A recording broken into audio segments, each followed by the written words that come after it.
I sat here and I thought about it when I just thinking about myself.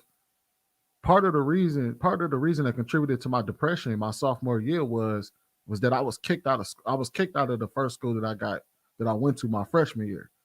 And like the second school that I went to was just out of pure necessity of staying in school because I didn't have nowhere to go. And so when I got there, I thought I had my friends there. It was gonna be all good. And I found out my friends wasn't around, and it could have honestly came from a place of loneliness also. So I'm glad that you Yeah, mentioned that. Well, that's what Cloud I told you though. That's exactly what Cloud said. Word for word. He told you you were in college, you were bored. He used bored instead. You used lonely. Yeah. One in the I think it's worth noting that we made the distinction with men that our trauma usually ended up with like us becoming more violent. And I was thinking about King Von's story the other day, like his father getting killed, and how that could have been one of the catalysts to his snowball effect to get to what I'm saying, going the way he went. And just a lot in our communities, a lot of times, right? We deal with death often, and because people make the correlation, like why in other communities that had as high a poverty rate why isn't the violence level as high? I think that there's a link. I think it's something that could be looked into. That there's a link between violence being contagious and the snowball effect that occurs within our community specifically, based off of the violence that that a lot of us experience or are secondhand parties to. Because I remember thinking, well, I'm not gonna say that, but yeah, yeah, I think a link can be drawn. I think a link can be drawn, and to even take it to another level, when they talk about epigenetics and how things can like be transferred intergenerationally without actually being experienced, could the trauma of the violence that you like growing up in inner cities or whatever, we normally all fight at the bare minimum, fighting occurs. Is that something we pass on to our kids through there? Because I got kids that I ain't even really let outside yet, and my son displays similar behavior at this young age with his need to try and just overpower. I don't know. It's something I'm playing with. I don't know if any of y'all got any thoughts on it. We could popcorn this. Marcus, I kind of got some information on that too. There's many people who have done the studies believe that you can pass your trauma on through your DNA, and if let's say you follow that, if that's the case, then we were destined to be violent because you know how much violence we've dealt with, right? Not, and a lot of it is not due to our own doing. That's just what we had to deal with, right? That was just our lives for quite a while. Involuntary, no choice, and you were met with violence. So if there's any truth to that, then there's a lot of work to do, whether that's therapy, whether that's whatever values your parents instill in you. But there's a lot of work to be done in the early phases of our lives to be able to try to reverse that trauma. I think too, the kids, they watch you. So you might not thinking you doing some of the same characteristics that you used to do, but you probably are, but it's like slight.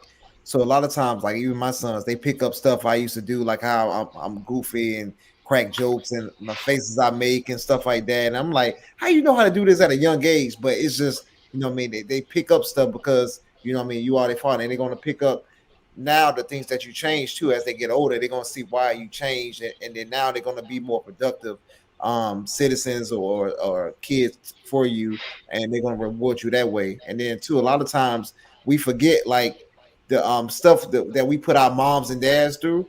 We got to get that payback. You know what I'm saying? Like, you owe that money, so you got to make sure that you're ready for that little payback that you're going to get. You don't want to listen to your mom, your dad, your kids ain't going to listen to you, motherfucker. Like, Nah, no, I still believe in corporal punishment, so ain't no get back. I'm getting all the get back. Yeah, you talking about my belt still work. Yeah, you talking about. So I passionate ass whoopings. I don't know if I told you this, but I planned on spanking my kids up until I had a conversation with my wife's mom, and she told me, you know, she never had to hit the kids. She just disciplined them in other ways. I didn't even think that was a possibility. So I'm on the new age parenting tip, and I have not ever spanked them, right? They're still young, right? And that's my goal. How I want to make sure I do it, because I read some studies about how corporal punishment actually can affect the kids and have them have an increased risk of violence. I'm trying to do a lot of preventative things to break any chains that I may have that they may be linked to. I'm really running a science experiment as far as I'm concerned, because I'm trying to just, you know, we all try to be the best parents we can, but I'm trying to run a science experiment as far as that goes. And I will say I've been able to identify the things that they really like. So by giving them things that they really can appreciate, the ability to take them away has shown remorse, and it's been an effective punishment up until now, where I see actual remorse and change in behavior. And you know, I'll be honest with you, G. So I know Scam, if he catches this, I'm gonna have to have another conversation. My kids are like Ladybug is the last of the Mohicans. You know what I'm saying? May 24th, from out of there. You dig? She grabbed my Ladybug graduates this year, right? So on that part, we Gucci, right? But I have a difference. I have a conflicting opinion around corporal punishment. The main thing that I believe is not every child needs corporal punishment, right? I think it is a tool, though. People can argue all day whether it's effective or ineffective. The biggest thing is you paying attention to your child, like you just said, and investing in the things that are productive and conducive to their upbringing, right? And so for me, I don't impose my will on my sons. Would I like to see them go in a particular direction? Of course, right? I would like that for them. But a young man out here charting their own path. And so what I do is invest, guide, give them direction, all us to support those efforts. And so far, you know, I'm batting, you know, I'm on record, 3 boys, 3 girls. I'm batting 6 for 6 right now, so I'm Gucci. I was gonna say, a lot of people always have a this or that or do this or that type of mentality, and I always believe that effective parenting is using all the tools in your toolbox when it is needed. And you know what I mean? Because I'm a firm believer in whooping ass when it needs to be had, but I don't like whooping ass. I tell my kids all the time, I don't want to whoop you. I don't want to have to whoop you. And then also, I've been doing this whole not really to the degree of Marcus like, but I like natural consequences. I like when the world shows you exactly what's supposed to happen to you and it happens. And then I get to sit there and tell you, all right, well, now we can talk about it. What you learned from this. How you gonna handle it going out from here? Now I can, you know what I mean? If you need any help, I can try to help you through that. But what we gonna do about this? Like, so I've been on that kind of tip lately as well, because while I'm a firm believer in whooping ass, that don't mean I like to. Yeah, so Sweeney, with that, I feel like that part that you were getting to right there is explaining. I think that does the most for them, right? Like, so if they understand the consequences, they like the one thing that I try to do with my children is to explain the start to the beginning, right? I just want that to be their way of thinking. Like I even like say, hey, look, play chess with me, just so you understand cause and effect.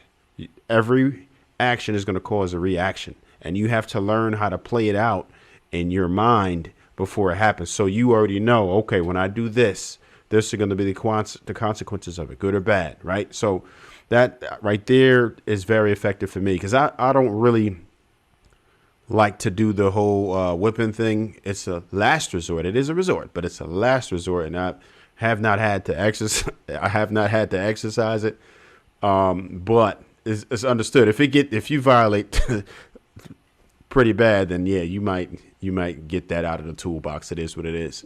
Because I it's mean not that's off the that. table. Nah, it's the last resort, but it's a resort. You know what I mean? Like, and for me, I grew up on that. Like that was all we knew. Like you already knew that was the immediate consequence for whatever it was. It didn't matter what type of violation you committed. That was the resort. And I mean, I think we just got kind of soft where that's concerned, pause, because it's like, I don't feel like I came out that bad, right? I think if my children were to do kind of as I did minus, like a couple of years, I wouldn't feel that bad, right? And the result, I wouldn't feel that bad. So I can't say that it was ineffective, but I still wanted to try it differently. Not to mention, them. You got to be real careful with that stuff right now, man. They go to school with any little thing on them. It's on. Well, that's the thing. You already know how that goes. Yeah, we didn't get soft. The police got involved. I was going to also add that I think a lot of times, a lot of parents whoop without explanation. A lot of times they beat the shit out of their kids. A lot of the times, and their kid is just par for the course now. Because like one of the worst things that happened to me as a kid, because I got a lot of whoopings, to the point where my parents used to feel like they had to whoop me on Monday just to get me through the week, right?